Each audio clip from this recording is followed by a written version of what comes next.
somber news in our nation today. So I just hope and pray that all your family and friends are well.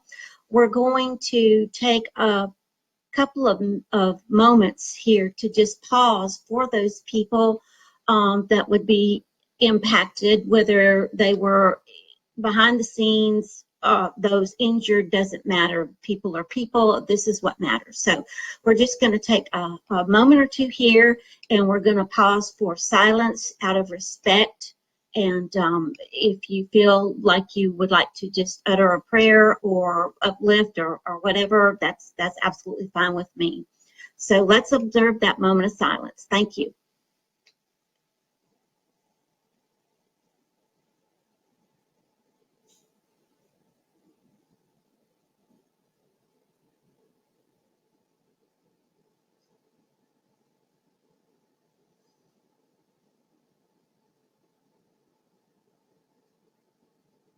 Okay, well, thank you so much for joining me. If you do not know who I am, my name is Lynn Taylor. I also go by the name Common Core Diva. Thank you for joining my legislative class, if you will.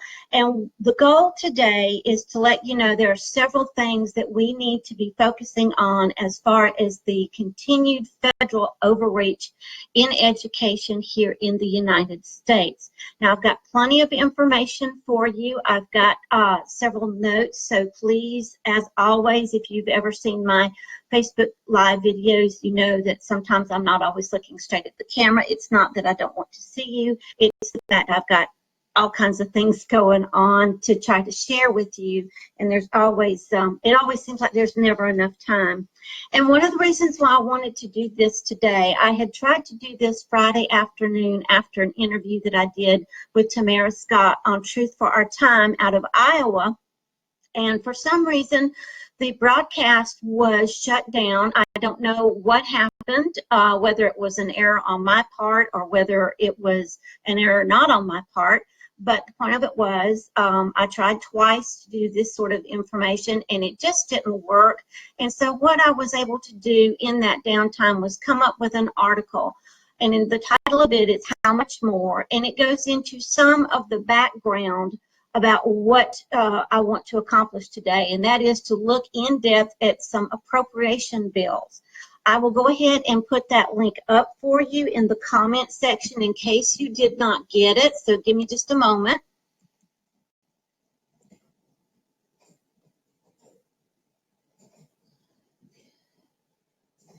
And I'll put that in the comment section for you. And when you go back and look at this, you're going to see some embedded links. And one of them was for the broadcast that Dr. Victoria Young, Alice Linehan, and myself did last Wednesday night. And we went in depth to H.R. 3358, which is the House's appropriations bill for the U.S. Departments of Labor, Health and Human Services, and Education. Now, the Senate also has a bill for these same three departments. It is S1771. You'll find all those links in that particular article that I just gave you. And when you have a moment, please go and look at those. Now, I'm going to give you page numbers from those two bills today. I'm also going to give you some others that are directly related. But one thing that we need to know is that every one of these appropriation bills, whether they are simply for the fiscal year 2018, which officially started yesterday. Today would be the first business day for it. But some of the information that I have for you also shows how other fiscal years the funding is going to be earmarked. And all those changes have to be in Congress by October the 6th of this year. In other words, a few days away. So this is why it's a little important for us to go ahead and get this information out there. I need you to note in the beginning of this particular broadcast, you will see that I've got some action items listed up there for you. Number one, very, very important right now, go to childabuseintheclassroom.com, sign up today. This is our national grassroots campaign to repeal ESSA, which is the Every Student Succeeds Act and to restore FERPA. And if you're not sure what FERPA stands for, it stands for the Family Educational Rights and Privacy Act, sometimes known as the Buckley Amendment. Hang on just a second. I got a text message of how do we log on to this. If you want to find out or share this, just tell them to come on over to the Common Core Diva page on Facebook, and you should be able to find it. And if not, then go to events, and that's what I'm sharing here with one of our warriors. And so let's hope that works. Now, if that doesn't work, then we can always archive this. But yes, the FERPA stands for the Family Education, hang on just a second, let me get it right back for you. Stands for the Family Educational Rights and Privacy Act. And as we know, there was an executive order by President Obama, which pretty much gutted FERPA. And it also just opened the Pandora's box, if you will, for all the data mining that's going on. And one of the things that I've noticed in looking at these appropriation bills for the House and the Senate, and those would be H.R. 3358 and S. 1771, is that data mining not only is locked in through ESSA, but in these appropriation bills as well. And some of it's downright scary, so we'll get into that. But again, please notice the action items. Go to childabuseintheclassroom.com. If you've not already signed up to get all emails and action steps, please make sure you do that. We want to block ESSA, get it repealed to help stop some of this alignment to not academic education, but to workforce training. And Congress is really hot on that right now because it's all supposed to be in the name of jobs and the economy. So we want to repeal ESSA, restore FERPA. We also want, and this is very, very important, we also want to get in touch with every one of our senators at a federal level and urge them to vote no on H.R. 2428. Now, it passed the House and it's over in the Senate. And the name of this particular bill, let me get my notes for just a moment here. And as you know, I'm just trying my best to get all this information out to you, so bear with me. Okay, H.R.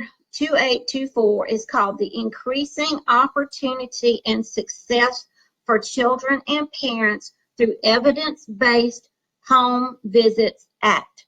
Now, this will target our low-income families, and here's the danger. It's going to use funding from both the Department of Health and Human Services as well as programs from the education side. So this is going to be woven in and throughout not only anything that has to do with the Department of Health and Human Services, but also through the Every Student Succeeds Act as well. So we've got to make sure that we tell our senators no, because intrusive visits into our homes is not going to help our families become more bonded. It's going to help them to become more regulated, and that's just not good at all. Also on your action items, you will see that I've shown you that every one of the bills that we're going to be talking about, any changes to them must be in your senator or your House of Representatives' hands no later than the 6th of October. And so that gives us 4 days. We need to make noise to get these appropriation bills halted if we can. Yes, these appropriation bills have been introduced back in July of this year. Yes, it's taken us a little bit of time to get to them, but thank goodness for folks who are on the ball and have found these out. Now, I'll have to give credit to Dr. Young, and as I shared, she and I were with Alice and we did a call last week. Dr. Young is the one who found in the H.R. 3358 the massive amounts of money that are supposed to be diverted over into charter schools. And this is woven into this particular H.R. 3358 appropriation bill. I'm going to go ahead and give you her link to her blog for this particular article so that you can see how relevant this is. So hang on just a second.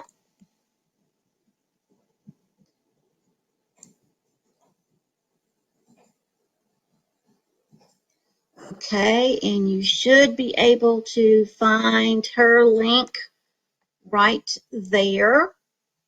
And she's calling for she's raising awareness to let us know that we absolutely need to be contacting our congressional members because this is a really, really big deal. We know that the way that ESSA is written, charter schools will absolutely ruin education, because what's going to happen is not only are they going to use our public taxpayer dollars, but 9 times out of 10, they are managed by private charter companies, which pretty much mutes the parent voice. So this is a really big deal as well. So what I'm going to do, let me make sure I have shared. Okay, now I've gotten 2 links up for you. So let me close those out because I've got so many up here, I don't want to get myself confused. Okay, now the ones that are not the really big ones, hang on just a second, please. Hang on just a second. Okay, I had somebody calling me. Hang on just a second. It was, let's see here. Oh goodness, this always happens when there's one of you and everything happens. Hang on just a second. Oh goodness, I'm on a broadcast. Oh goodness, I'm so sorry, everybody. Life happens. Let's see here. Hang on just a second. All right, I'm trying to get. All right, let's see here. All right, let me see where I messed up. All right, hang on. No, I didn't really mess up, just busy. Okay, so the ones that earmark, all right, let me back up. As I told you, there's HR 3358, S 1771. Those are the fiscal year 2018 bills to appropriations. Now, there are 3 others which earmark fiscal year funding for the years 2018 all the way through 2027. These also will help lock in all the programs that are connecting ESSA to the Workforce Innovation and Opportunity Act, to the Health and Human Services, to the Higher Education Act, to the STEM, to the workforce training, to the whole 9 yards. And those are HR Concurred Resolution 71, and that would lock in fiscal year funding for the years 2019 to 2027. Then you have Senate concurred bill number 3, which funds and locks in and earmarks funding for the fiscal years 2018 to 2026. And then you have Senate resolution, which is a weird one because it's almost like a gap bill, because what it does is it takes the funds, the fiscal year funds, and covers them all the way from 2017, which just ended on September the 30th, but it extends fiscal year funding through February of 2019. So that's a little bit of a weird one. Now, in that particular article that I listed for you, the first one, the how much more, that one is going to show you brief snippets of why each one of those are ones to watch out for. But again, any changes to even those have to be in on the 6th of this year, from what I understood. So that does not give us much time at all, not only to try to protect funding for, or protect our, not funding, but our children from all this overreach for this fiscal year, but all the way through 2027. So big deals there. Now, in the articles that I am giving you, if you have any questions or comments, or you can't find something, just please let me know. Don't hesitate to let me know. All right, now I really want to jump into this House version, because as you know, the way our laws work, any appropriations have to start in the House and then go over to the Senate. But of course, the Senate has to say, you know, wait a minute, no, House isn't the only one. We got to spend your money too. Now, one of the things that really is egregious is we knew that ESSA was awful. But here's where the money shows where everything is going to be. And in my way of thinking, and in what my research has shown, the reason why this kind of works in with the National Grassroots Campaign is if we know where the funding is going to be spent, if we know what programs are going to be attacked, then that can certainly help us in our contacting our representatives about, let's repeal ESSA, let's restore FERPA. Okay. All right.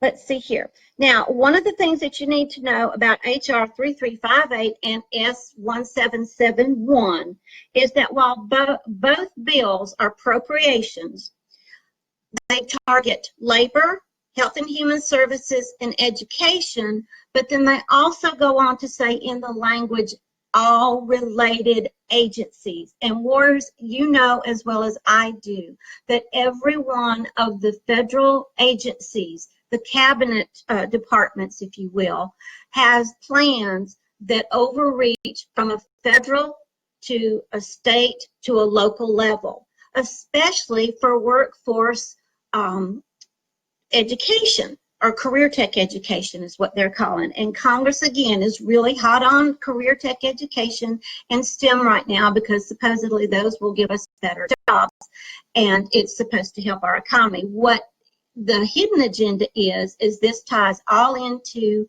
the global push for a workforce trained citizen, not really an academically educated citizen. So you need to understand, while these three, and it's no accident that these three are funded together, because there's a strategy behind it. And this is the data mining. Now, as you've seen me explain it before visually and on audio, you have the student longitudinal database on one side, you have the workforce quality initiative data initiative on the other side, and the two join together. And the reason that they join together is so that education can stack up to what the business corporate world says they need as far as skilled workers. So no longer are we having education that equips our kids to go out and get any type of job they want. We're now seeing that the business is coming in and saying, no, I need only this kind of worker, and I need them to know just this much. I don't need them to know any more. Ladies and gentlemen, that is an encroachment on our civil rights to freedom of choice and how we, in our pursuit of happiness. It also violates our civil right to privacy as well. And again, this goes back to why we need to repeal ESSA and to restore FERPA. So again, need to find that out. All right, so where are some of the places that you're going to find where education and data mining are mingling in amongst all these billions of dollars that are being spent? And by the way, the majority of this appropriations bill on both of them, taxpayer public debt is what is going to. So again, we're going to see that we're seeing our taxpayer dollars used against us, and especially used against our children. And let's remember, Department of Labor, Department of Health and Human Services, and Education oversee every age group and every choice there is in education. So when ESSA said every student, it meant every student. It didn't mean just a particular subgroup of students. All right, in HR 3358, WIOA, the Workforce Innovation and Opportunity Act, is going to get $3 billion to continue not only workforce education training, but part of that money is going to go for workforce quality data initiative. I believe the House of Representatives has the $3 billion for the WIOA administration, training, and employment. It's the Senate that has it earmarked for the workforce quality data initiative. So in other words, you've got one part of Congress saying, yeah, we're going to beef up the alignment, and the other one goes, yeah, we're going to beef up the data mining as well. So those are really big deals. All right. In the HR 3358, it's going to make sure that your state workforce development systems have even more providers or investment opportunities. So this is when ESSA said it was going to get more public-private education, more public-private entities into education through our workforce development is one ideal way to do it. Okay, so that's going to include all our youth, by the way. So the Job Corps, the youth builders, all those particular type of programs, those are going to get beefed up as well. All right, hang on just a second. Let me turn my page here. Yeah, Youth Build is going to get $84,534 to beef up its education workforce alignment. Job Corps is going to get over $1 billion. Again, this is for the administration and the operations. The job centers themselves will get $83 million. And the reason why we need to look at the job centers is because if you've noticed in your states, through your workforce development boards, you now have one-stop career centers or one-stop employment centers. Those are where these Job Corps one-stop centers are coming in, is to help align everything so that they can come in. Oh, you punch in maybe your social security number, I don't know, whatever number it might be, and they'll say, okay, you've had this much education, here's the jobs that are available for you. So that's a really big deal. And one of the things that I've noticed in this particular House of Representative Act is that they are using all kinds of laws from our past to help justify these millions and billions of dollars that are being used in present day to help undermine education. And again, this is from a federal level using our taxpayer money. That's really just horrible, guys. It really is. All right, on page 32, and this ties in with the 1998 law, which we know that President Clinton was in office at that point, and that's the America Competes Act. Now, there's been an upgrade to that one. It's called the America Competes Act of the 21st Century. Well, anytime we see laws with 21st century in them, know that some sort of alignment between work and education is automatically factored in. And sometimes it's hiding right in front of us, and sometimes you have to dig just a little bit. All right. So labor was up first. Now, the biggest portion of HR 3358 goes to the Department of Health and Human Services. And they're going to tie a lot of this through the Public Health Service Act, the National Hawaii Health Care Act as well. They're also going to tie in maternal and child health services. There's going to be an increase in our mental health, not only programs, but activities. And if you have studied the grasp on education right now, you know that the social and emotional learning, which is all woven in through ESSA and uses and goes into some of the private data that FERPA now harvests. That's a huge overreach into privacy and freedom right there.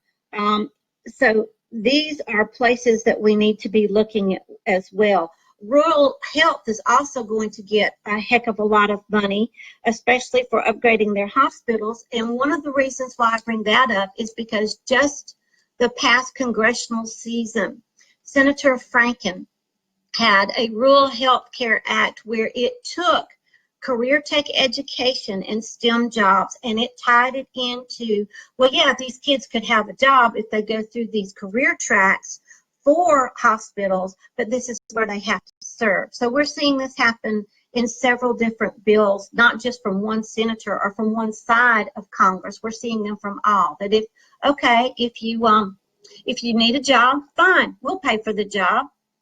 And this is from an employer's perspective, and we've seen this here in North Carolina. It was on the news just a couple of days ago. There are plenty of jobs right now in Charlotte, North Carolina, if you want to go clean hotel rooms. Okay, we know a lot of people who need jobs. Now, the hotel industry has partnered with the local community colleges to fast track workplace certificates of credentials for these students. And the payoff is we will pay your bill for you to go to school to get this fast track credential, and then you have to come and work for us. Now, ladies and gentlemen, I understand that can fit a need for a lot of people, and I'm not saying that that's not a bad situation, but we have to get a certificate of credentials to clean something. At what point is it going to hit our warriors that we do not have to credential every simple thing out there in order to go get a job? And we don't have to have everything go through education to get a job. But this is the shift we're seeing in all this legislation. And with these funding bills, it just really backs it up as well. All right, let me go on and tell you. Now, there was one thing in this particular HR 3358 that really was a bit scary.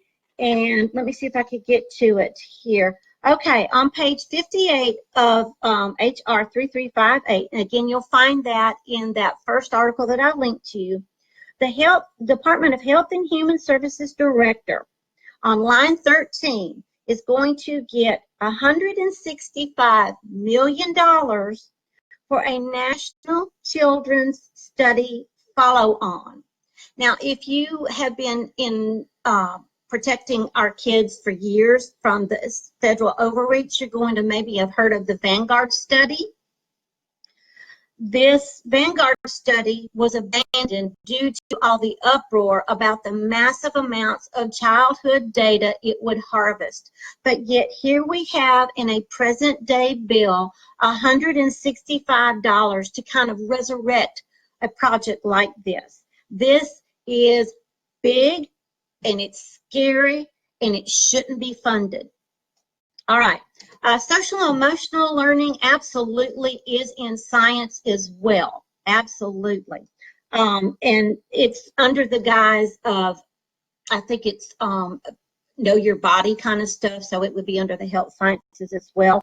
So absolutely. All right. I wanted to let you know, I've got a link up for the old Vanguard study from the National Institutes of Health. You need to understand why this should be something that we can test.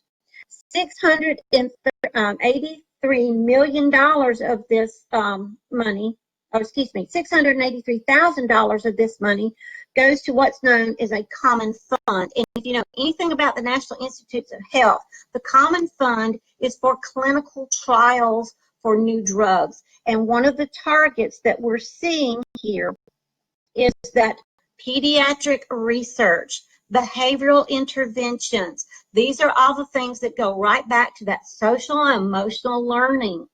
So this is one of the things that we really need to be calling our House of Representatives out, because this is their bill. We shouldn't have that sort of thing going on against our children. So let me pull that stuff up for you. And I will link that to you on this broadcast, and I want you to make sure that you help get this kind of information out. Again, that's to the Department of Health and Human Services, $165 million to fund a children's study. And that's going to harvest a lot of data on them. And that's not necessarily data that they really absolutely need harvested, because, you know, FERPA was supposed to protect that. But if you'll remember, that executive order gutted that. So this is one of the reasons why child abuse in the classroom is so desperately needed. And I'm so appreciative of the people who are behind that. And if you don't know the people behind that, it would be Anita Hogue, Karen Bracken, Alice Linehan, and then I'm honored to be included in that as well. All right, in HR 3358, you're going to see that our on page 71 is another big bill. This is all from the Department of Health and Human Services, and this tells you that $1.7 billion of Department of Health and Human Services under the Social Security Act goes to a lot of programs. Let's see here, and that will be in the Children and Family Services program. under the act that was made in 2014. So I gave you a link to the mental health disparities program. So that should be included in that. Now, I'm going to try and show you this. I know the lighting's a little weird in here, but over 11, let's see if I can get that here. Over $11 billion goes to the Department of Health and Human Services, and included in that $11 billion are programs that are tied to Every Student Succeeds Act through Head Start. Early Head Start also gets a separate amount. The Every Student Succeeds Act is like the third item on this list for $11 billion. And then it goes on to include community service development block grants, childhood development, child care and development block grants. These will absolutely weave all the programs connected through ESSA for wraparound services, including the social and emotional manipulation of our children through the Department of Health and Human Services. So those are some really big deals. And I've got some information for you on the block grants. So if you're not really sure about what those do, hang on just a second. Let me get that for you. Let's see here. Whoops, there it is right there. Okay. Now on this particular link, Warriors, what I want you to do is don't just look at the headlines. Look at the attached PDFs. There are going to be 2 of them. And one shows you how these block grants are supposed to work. Those are absolutely woven in through ESSA. And the whole goal is not to give your child the student success that it says it's going to. It's going to be a way to monitor, control, and then data mine. Oops, let's see here. Yep. I think that's the one that I wanted to get you. All right, let's see here. This is the Child Care and Development Fund. All right, now if I have somehow gotten these links mixed up, please do forgive me. Sometimes as you noticed, I usually do this by myself, so sometimes I'm not as slick as I want to be. Okay, so those should have those grants for you so that you can understand. All right. Let's move on. Let's see here. Okay, I told you about those. All right, now, on page 79, you need to understand there's going to be more research going on through National Health and Human Services and evaluations and national activities. $20 million of the $350 that is assigned for this goes for competitive grants to implement all kinds of education for health, and part of them is going to include how children can goal set, how they can have desired outcomes in life, and how they can, quote unquote, success sequencing from poverty. Now, if that doesn't sound like all kinds of alignment under the guise of health, I really don't know what, because we're seeing some of the same buzzwords show up in Every Student Succeeds Act, the desired outcomes, the student achievement, the student success, the goal setting, the post-secondary readiness. These are all slick word changes that are being given. Okay. All right. Now, Department of Education funding in HR 3358 begins on page 101.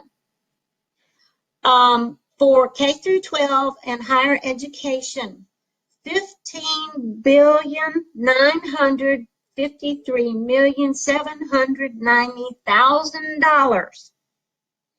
Again, that's $15,953,790,000, and it's all broken down through all kinds of grants. Some are given expressly to your local education agencies, and there are all kinds of strings they have to jump through to be able to use these funds. Some are given to your SEAs, which are your state education agents. And let's remember, Warriors, that sometimes these SEAs and these LEAs are private vendors, are public-private partnerships. They're not necessarily just our schools and our school boards. We're going to see all kinds of alignment through these particular grants as well. There's going to be alignment done through our communities as well, community assessments. Those were woven into ESSA as well. We're also going to see an increase in competitive grants for private companies to implement more data collection, data organization, and sharing of said data, okay? This is where also that money comes in for the charters that Dr. Young was telling us about as well. I'll link that to you as well. Page 105, anything that can be done to innovate and improve education through Titles II and Title IV is going to happen. This is going to be under the guise of what's known as a safe school, okay? Promise Neighborhoods, that's a Obama administration initiative that was codified in ESSA and now is being funded. And this is going to include some of those wraparound services that Anita Hogue has warned us about, those 21st century community learning centers. Those are going to be rife with social and emotional manipulation, not just for our students, but for our entire families as well. Early interventions, especially for our special needs, is going to see an increase in funding through this HR 3358, and that will be on page 106. They're going to get $13,251,691,000, and that's going to be broken down through 2 academic school years, and it's going to also increase the amount, and here it is on page 108. Improve the data collection, the coordination, the quality, and the also unspoken will probably be the sharing, because we know that's what all this stuff does. And again, if you'll remember, that student longitudinal data system marries with the workforce quality and innovation as well. Okay, so that's pretty much the biggest stuff that I can give to you out of HR 3358. And let's remember again, all changes to these bills that I'm giving you have to be in on the 6th of October, which does not give the citizens much time to act at all, to say, you know what, I don't want my tax dollars used this way.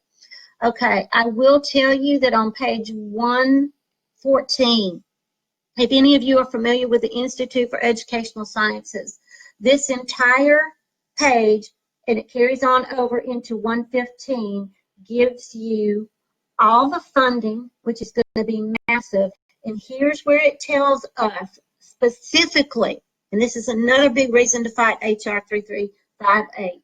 It tells us specifically of the millions of dollars that are given to this, the funds have to be used to link data, that is statewide elementary and secondary data, to early childhood data, post-secondary data, and existing workforce data, and further develop these using up to 6 million of private-public partnerships to support improved data coordination, quality, and use at local, state, and national levels. And ladies and gentlemen, again, with all the private contractors, all the vendors who come in and help use this particular data at a local, state, and national level, we know this is not going to stay local, state, and national. This is going to go global. This is what we're seeing, an increase in the global data mining of our students. And here our federal government is saying, we're going to use your taxpayer dollars to do this. Absolutely horrible.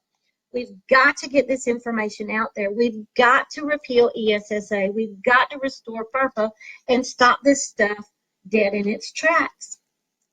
All right, I'm going to pause for just a second, get a drink of water. All right, what are some of the nasty things in the Senate version? Okay, on page 6, $5 million for the Workforce Quality Data Initiative. This is to upgrade it.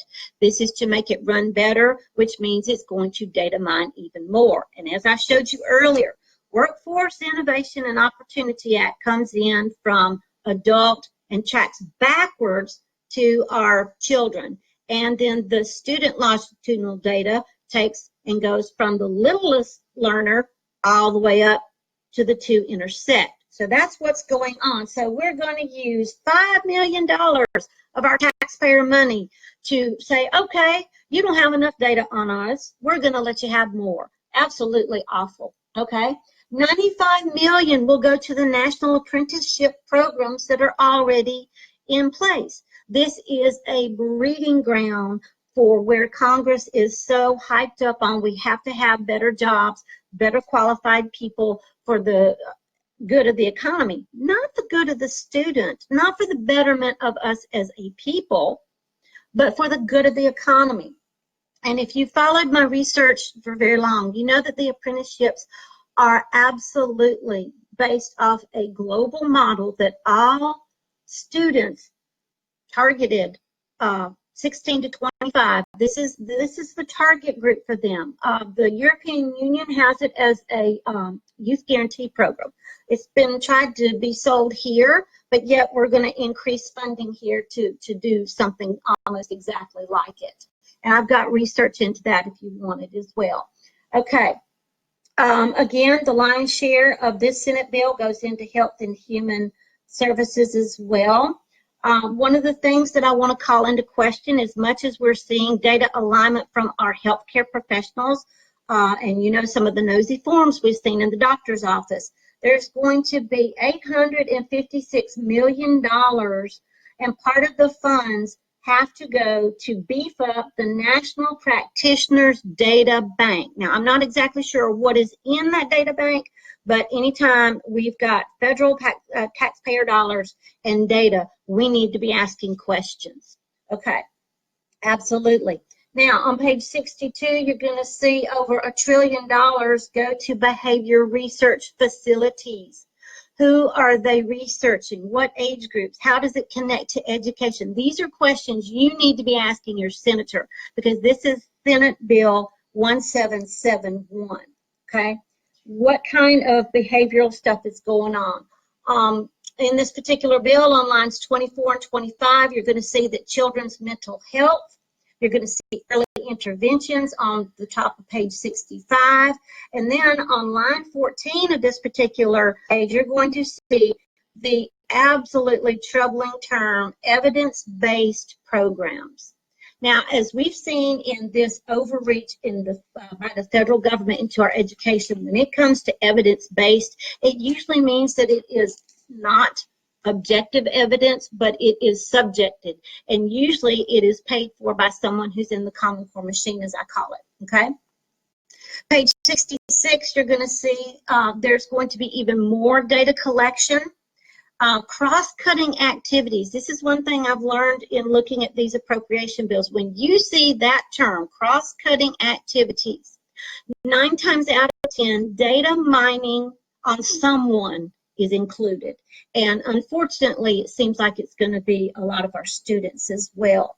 Again, you're going to see those child care development block grants increased. You're going to see on page 75 how Every Student Succeeds Act is factored into the monies that are received as well. You're going to see your promised neighborhoods are going to be used in competitive grants. And this is where, again, we're going to see more of a global shift to how our neighborhoods are run, as opposed to being free enough to have our own neighborhoods be like we want them to be. And again, the whole goal of this is alignment so that we are not a free people. This is alignment so that we are a managed people. And we're seeing this happen in our education as well. Okay, I wanted to let you know how a lot of this connects back to ESSA, because if you're joining late, you may not have heard this, okay? Go back and look at some of the links in that particular first article. I give you why all this is such a big deal that we've got to get done before the 6th of October. It's because any funding for the next several years, I think it is from today all the way through fiscal year 2027, those changes have to be in Congress's hands no later than the 6th of October this year. Also, if you'll go back and look, you'll see how the childhood care, let's see, this is the child care and development block grants, the community block grants, the health and human services, the mental health, all these things are factoring in to this budget money. But now, before I get to the very last point that I want to make, I want to double check my links, make sure I've given you everything you absolutely need. Oh, no, actually, there's one thing I did miss. Okay, the career tech education, especially through the Senate, is getting massive amounts of money. And career tech education, if you followed my blog long enough and my research, you know that that is an adult form of Common Core. The career tech education has the same Common Core learning standards woven into it. I revealed that to you back in 2014. I also know that it's woven in with the STEM, and the STEM is actually a derivative of the National Science Foundation at the UN's urging to create a marketing strategy to help align our nation. It was ushered in at the time Common Core was introduced so that people would not know. And so we're seeing it now show up, career tech education, the STEM jobs, the workforce development. So career tech education is getting a humongous amount of money through the Senate. It's also getting it through the House, but more so the Senate. And I happen to think that's probably because, as we know, in the House we have the Ed and Workforce Committee, which is headed up by Virginia Foxx, and she's huge supporter of Common Core, career tech education. She thinks STEM is the end-all, be-all.